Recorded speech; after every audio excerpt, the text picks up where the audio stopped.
possible. The Center for Robotic Surgery at AINU.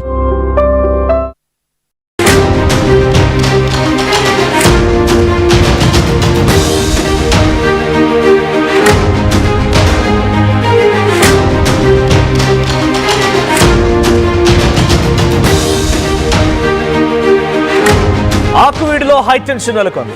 నిన్న తెలిసిందే శ్రీరామనవమి రోజున ఆకువీడిలో ఏపీ డిప్యూటీ స్పీకర్ రఘురామకృష్ణమరాజు వెళ్ళి అక్కడ ఉన్నటువంటి పురాతనమైనటువంటి రాములవారి ఆలయంలో పూజ నిర్వహించడానికి వెళ్తుంటే అక్కడ ఉన్నటువంటి కొంతమంది కొన్ని వర్గాలకు సంబంధించిన ప్రజలు అడ్డుకొని రాములవారి మెడలో RRR వేసిన దండను తీయడమే కాకుండా అక్కడ రాములవారి ఆలయం నిర్మించడానికి ఎట్టి పరిస్థితుల్లో వీల్లేదంటూ కూడా ఆందోళన చేపట్టాయి.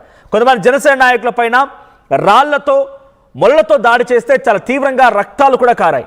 ఒక హై టెన్షన్ వాతావరణం నెలకొంది. ఆ తర్వాత నుంచి RRR చాలా పక్కాగా చెప్తున్నారు, ఎట్టి పరిస్థితుల్లో అక్కడ వదులుకునే ప్రసక్తే లేరు. ఇక్కడ 100% నేను ఆలయాన్ని కట్టి తీరుతానంటున్నారు RRR. దానికోసం సోషల్ మీడియా నుంచి కూడా ఆలయ నిర్మాణం కోసం చందాలను కూడా వసూలు చేస్తున్నారు. ఇలా కొనసాగుతున్న తరుణంలో ఈ రోజు హిందూ సంఘాలు ఆకువీడు చలో ఆకువీడు పిలుపునిచ్చాయి. అయితే ఆకువీడుకు హిందూ సంఘాలు వెళ్తూ ఉన్నాయి. అదే క్రమంలో రాధా మనోహర్ దాస్ కూడా ఆకువీడికి వెళ్తూ ఉన్నారు. అయితే రాధా మనోహర్ దాస్ వెళ్తున్న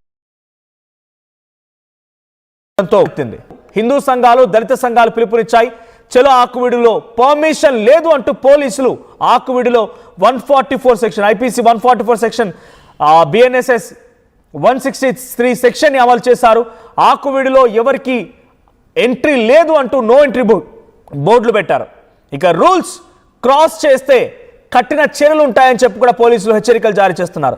శ్రీరామనవమి రోజున డిప్యూటీ స్పీకర్ రఘురామకృష్ణమరాజు అక్కడికి వెళ్ళి పూజలు నిర్వహించేందుకు వెళ్తుంటే ఘర్షణ వాతావరణం నెలకొంది.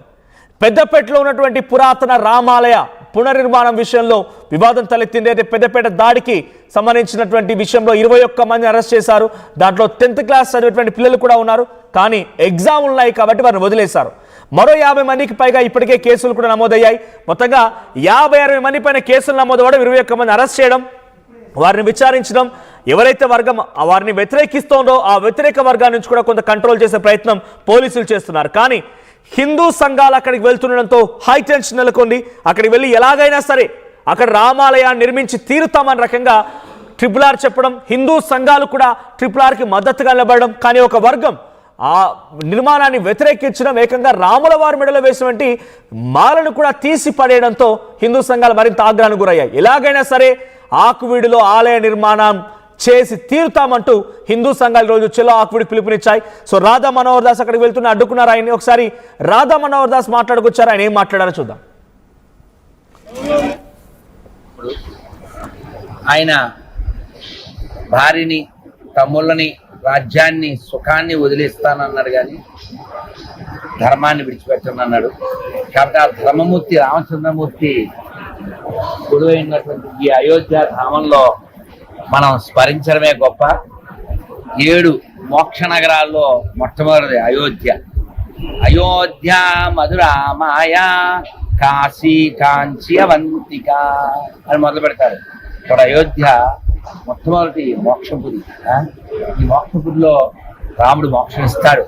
ఆయన మోక్షరాముడు. కాబట్టి రాముడి ఆలయం మనం అయోధ్యలోనే కాదు ఆకువీడిలో కూడా త్వరలో కట్టుకుంటాం. ఆల్రెడీ ఉన్నటువంటిదే కాబట్టి ఆ ఉన్నదాన్ని మనం పునరుద్ధరణ చేసేవి. అక్కడ కూడా అలాగే చేస్తాం. ఈ దేశంలో క్రైస్తువులు ఎవరు లేరు, ఈ దేశంలో ముస్లిమ్స్ ఎవరు లేరు. కాబట్టి అప్పటి కాలంలో ఎందరో సాధువులు, సంతులు, మహాత్ములు ఈ అయోధ్య రామాలయం కోసం ఎంతో ప్రయత్నం చేసి తదుపరి కాలంలో మంత్రులు, రాజకీయ నాయకులు కూడా దీంట్లో ప్రవేశించి మొత్తానికి దీన్ని ఒక హిందూ హృదయ సామ్రాట్ పరిపాలనలో ఇది సాకారం చేసుకున్నాం. ఇప్పుడు ఆకువీడిలో శ్రీమాన్ రఘురామకృష్ణరాజు గారు రాముడి యొక్క దేవాలయం కోసం ఆయన పోరాటం చేస్తున్నారు. దీన్ని మనం సాకారం చేసుకోవాల్సిన బాధ్యత ఉంది. ఒక గుడ్ న్యూస్ ఏమిటంటే దానికి అనౌన్స్మెంట్ చేయగానే ఒక్కరోజే 40 లక్షలు వచ్చిందంట. కాబట్టి అందరూ అంతంత పంపొద్దని ఇప్పుడు 100-500 పరిమితం చేశారు. ఎందుకంటే అందరూ చేతులు ఇయ్యారని, ఒక ఆయన కోటిన్నర ఇచ్చేస్తారంట. కాబట్టి మనకు అయోధ్యలో రామాలయం ఉంది, వచ్చింది, అలాగే ఆకువీడిలో కూడా వస్తుందని రాముడి సాక్షిగా చెప్తున్నాను. అక్కడ ఎవరైతే తమను తాము వేరే మతంగా భావించుకుంటున్నారో మోసపోయిన నీతి లేని వాళ్ళు కూడా హిందువులకే పుట్టారు అనే విషయం వాళ్ళు మర్చిపోయారు. మనం గుర్తు చేద్దాం. పనికి మనల్ని ఎడారి మతాల నుంచి ప్రపంచాన్ని రక్షించవలసిన బాధ్యత మనది. దానికి ఆధారం రాముడు మాత్రమే. రాముడు ఉంటే లోకం బాగుంటుంది. రాముడిని చూడగానే ఎన్నో ముఖాల్లో ఆనందం వచ్చేది. రాముడు అడవికి వెళ్ళిపోతే ఆవులు మేత మానేసినాయి, గుర్రాలు ఏనుగులు తిండి మానేసినాయి, చెట్లు వాడిపోయినాయి. కాబట్టి పక్షులు నీళ్లు తాగలేదు. అది రామో రామ రామ రామం యస్య రామం న పశ్యతి అన్నారు. రాముడినే. రైట్, ఇది రాధా మనోహర్ దాస్ మాట్లాడుతున్నమాట. ఆకువీడిలో రామాలయ నిర్మాణానికి డెఫినెట్ గా మద్దతుగా ఉంటాం, అక్కడికి వెళ్తున్నాం అనే రకంగా మాట్లాడుతున్నారు. హిందూ సంస్కృతి సాంప్రదాయాల్ని కాపాడాలి, మన దేవుళ్ళని మనం రక్షించుకోవాలని రకంగా రాధా మనోహర్ దాస్ మాట్లాడుతున్నారు. సో ఒకసారి ఆకువీడికి వెళ్దాం. ఆకువీడిలో హైటెన్షన్లు కొన్ని 144 సెక్షన్ అమలు చేశారు.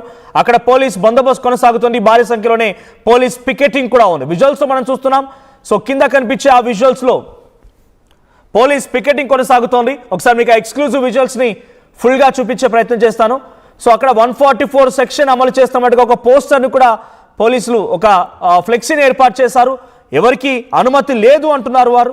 సో అక్కడ ఆ అనుమతి లేనటువంటి క్రమంలో ఎవరైనా వచ్చినా కూడా వారిపై తప్పనిసరిగా చర్యలు తీసుకుంటామంటూ కూడా పోలీసులు చెప్తున్నారు. సో విజువల్స్ మనం చూడొచ్చు. లెఫ్ట్ సైడ్ లో కనిపిస్తున్నటువంటి ఆ విజువల్లో ఎక్కడైతే ఆ ఆలయం ఉందో ఆలయ పరిసర ప్రాంతాల్లో ఆ గ్రామంలో ఒక్కసారిగా అక్కడ పోలీస్ పికెటింగ్ కొనసాగిస్తున్నారు. సో కొంతమంది హిందూ సంఘాలు అక్కడ ఆందోళన చేపట్టే దిశగా కూడా ప్రయత్నం చేస్తూ ఉన్నాయి. చాలా మంది హైదరాబాద్ నుంచి కూడా హిందూ సంఘాలు ఆకువీడికి బయలుదేరిపోయాయి. సో చాలా మంది కూడా తమ సోషల్ మీడియా ప్లాట్ఫామ్స్ లో అక్కడికి పోస్ట్ చేస్తున్నారు, వెళ్తున్నామని చెప్పి పోలీసు ఎక్కడెక్కడ అడ్డగించే ప్రయత్నం చేస్తున్నారు. మా ప్రతినిధి మనోజ్ ఉన్నారు ఫోన్లో సిద్ధంగా. మనోజ్, ఏం జరుగుతోంది ఆకువీడిలో ఈరోజు? ఎటువంటి హై టెన్షన్ సిద్ధంగా ఉంది? సో ఈ రోజు అక్కడికి ఏ హిందూ సంఘాలు రాబోతున్నాయి? ఇప్పటివరకు ఎవరైనా అరెస్ట్ చేశారా? వారి డీటెయిల్స్ ఏంటి? Thank you. మంది వాస్తవానికి ఆకివీడికి సంబంధించి ఉండి నియోజకవర్గంలో ఆకివీడు పెదపేటకి సంబంధించి రామాలయ వివాదం ఏదైతే ఉంది ఇది ఇప్పటికే ప్రపంచవ్యాప్తంగా అందరికీ తెలిసిన విషయం. దీనికి సంబంధించి రఘురామకృష్ణరాజు అక్కడ రామాలయాన్ని కట్టి తీరుతాము, అది పురాతన రామాలయం అని చెప్పారు. ప్రస్తుతం దానికి సంబంధించిన ఒక బ్యాంక్ అకౌంట్ కూడా ఓపెన్ చేశారు. చందాలను కూడా దానికి వస్తున్న పరిస్థితి. దీనికి సంబంధించి ఆ పెదపేటలో రామాలయ నిర్మాణాన్ని అయితే ఒక వర్గం వ్యతిరేకిస్తుంది. దీనికి సంబంధించి ప్రస్తుతం మరికొంత వివాదం అయితే చినికి గాలివానలాగే మారింది. దీనికి సంబంధించి గత 2 రోజుల క్రితమే చెలో ఆకివీడు పిలిపించారు. ప్రతి మత సంఘాలు కూడా పోలీసులు దీని అంతటి అడ్డుకున్నారు. ప్రస్తుతానికి అయితే ఎవరిని కూడా ఆకివీడు అయితే ప్రస్తుతానికి అయితే గత 2 రోజుల నుంచి కూడా వెళ్ళని పరిస్థితి. 144 సెక్షన్ అంతే కూడా ఏదైతే రామాలయం ఉందో ఆ రామాలయం వద్దకు కూడా ఎవరిని వెళ్ళనివ్వడం లేదు. పెదపేట మొత్తం కూడా కర్ఫ్యూ వాతావరణం నెలకొంది. అయితే పెదపేట వాసులందరూ కూడా భయాందోళన కూడా చెందుతున్న పరిస్థితి. ఎన్ని రోజులు ఈ గ్రామంలో ఈ విధంగా పోలీసు బందోబస్తు ఉంటుంది, ఎక్కడికి వెళ్ళాలని చెప్పి మరీ వెళ్లాల్సి వస్తున్నట్టు కూడా వారందరూ కూడా బాధపడుతున్న పరిస్థితి ఉన్నట్టుంది. అయితే దీనికి సంబంధించి ఈ పెదపేటకి సంబంధించి చెలో ఆకివీడుకు ఈ రోజు క్రైస్తవ హిందూ సంఘాలతో పాటు పలు సంఘాలు కూడా మద్దతు పలికాయి. ఈ రోజు పెద్ద ఎత్తున మధ్యాహ్నం నుంచి చెలో ఆకివీడుకు రావాలంటూ కూడా వివిధ సోషల్ మీడియా ప్లాట్ఫామ్స్ ద్వారా పెద్ద ఎత్తున ప్రచారం నిర్వహించారు. దీనికి సంబంధించి ఇప్పటికే చాలా ప్రాంతాల నుంచి ఇక్కడికి చేరుకున్నట్లు సమాచారం. అయితే దీనికి సంబంధించి అఫీషియల్ గా హిందూతో పాటు క్రైస్తవ సంఘాల వాసులు కూడా మధ్యాహ్నం 2 గంటలకు ఒకే సమయంలో పిలుపునివ్వడంతో అక్కడ మరింత ఘర్షణ వాతావరణం నెలకొంటుందని పోలీసులు ముందుగానే దీన్ని గ్రహించి నిన్న ఒక మీడియా సమావేశం కూడా డిఎస్పీ రఘువీర్ విష్ణు నిర్వహించారు. ఎవరు కూడా ఆకివీడు రావద్దు, వస్తే మాత్రం మా పని మేము చూసుకుంటామంటూ కూడా హెచ్చరించిన పరిస్థితి. ప్రస్తుతం గ్రామంలో శాంతియుత వాతావరణం నెలకొంది. మీరు ఇక్కడికి వచ్చి వివాదాలు సృష్టిస్తే అది ఇంకా మరింత పెరిగే అవకాశం ఉంది. కాబట్టి చెలో ఆకివీడికి ఎవరు పిలుపునిచ్చినా వారిని అరెస్టులు చేస్తామన్నారు. ప్రస్తుతం ఈ రోజు చెలో ఆకివీడికి పిలుపునిచ్చిన ముఖ్యమైన వ్యక్తుల్లో రాధా మనోహర్ దాస్ అయితే ప్రస్తుతం ఆయన అనేక చోట్లకు వెళ్తూ ఉంటారు. కాబట్టి ఈ రోజు కూడా చెల్లో ఆకివీడు ఆయన పిలుపునిచ్చారు. అయితే ప్రస్తుతం ఆయన ఎక్కడున్నారో తెలియనప్పటికీ కూడా ఆకివీడి చుట్టుపక్కలే ఆయన ఉన్నట్లయితే తెలుస్తుంది. దీనికి సంబంధించి మధ్యాహ్నం 1 గంట లేదా 2 ఆ సమయంలో అందరూ కూడా ఒక్కసారిగా వచ్చే అవకాశం ఉన్న నేపథ్యంలో పోలీసులు ఎప్పటికీ గట్టి బందోబస్తు ఏర్పాటు చేశారు. గ్రామంలో కొత్త వ్యక్తులను ఎవరిని కూడా రానివ్వట్లేదు. అంతేకాకుండా ఏదైతే రామాలయం ఉందో ఆ రామాలయం వద్ద కూడా మీడియాను నిరాకరించారు పోలీసులు. ప్రస్తుతానికి గ్రామంలో ఈ రోజు ఉదయం నుంచి ఇప్పటివరకు కూడా ఇప్పటివరకు కూడా ప్రశాంతమైన వాతావరణం నెలకొంది. పోలీసు గట్టి బందోబస్తు మధ్య మాత్రమే ఉంది. ఎవరు వచ్చినా కూడా లోపలికి వారిని ఐడి కార్డు చూపించి మాత్రమే లోపలికి అనుమతిస్తున్నారు. ఎవరిని కూడా కొత్త వ్యక్తులను ఎవరిని కూడా ఆకివీడు అయితే రానివ్వడం లేదు పరిస్థితి కూడా ఏర్పడింది. ప్రస్తుతానికి అయితే ఈ రాధా మనోహర్ దాస్ చెలో ఆకివీడు పిలుపునివ్వడం, అక్కడ రామాలయం కట్టితీరాలనడంతో ఒక్కసారిగా రఘురామకృష్ణరాజు ఉండి ఎమ్మెల్యే రఘురామకృష్ణరాజు సపోర్ట్ గా మద్దతు ప్రకటనతో పెద్ద ఎత్తున హిందూ సంఘాలందరూ కూడా ఇటు రాజకీయాలకు అతీతంగా కూడా పెద్ద ఎత్తున తరలి వచ్చేందుకు సిద్ధంగా ఉన్నారని చెప్పాలి. ప్రస్తుతం పోలీసు ఆంక్షలు విధించినప్పటికీ కనీసం కొంతమంది వచ్చే అవకాశం ఉంది కాబట్టి వారిని కూడా నిలువరించే ప్రయత్నం పోలీసులు చేస్తున్నారు. ఏదేమైనప్పుడు కూడా ఈ రోజు మధ్యాహ్నం 2 గంటల సమయంలో ఉద్రిక్తత వాతావరణం అయితే నెలకొనే పరిస్థితి కూడా ఏర్పడింది. ప్రస్తుతానికైతే ఈ రోజు ఉదయం ప్రస్తుతం అక్కడ ప్రశాంతమైన వాతావరణం నెలకొంది. ఆ గ్రామంలో 144 సెక్షన్ ఉండడం వల్ల గ్రామస్తులను ఐడి కార్డులు చూపించి లోపలికి రానిస్తున్నారు. వివిధ పనులకు వెళ్లే వాళ్ళని పంపిస్తున్నారు. కొత్త వ్యక్తులను ఎవరిని కూడా లోపలికి అనుమతించట్లేదు. ముఖ్యంగా హిందూ క్రైస్తవ సంఘాలు ఈ రోజు మధ్యాహ్నం ఒకే సమయానికి చలో ఆకివీడు పిలుపునివ్వాలి ఉద్రిక్తత వాతావరణం నెలకొంటుందన్న నేపథ్యంలో పోలీసులు కూడా గట్టి బందోబస్తు ఏర్పాటు చేశారు.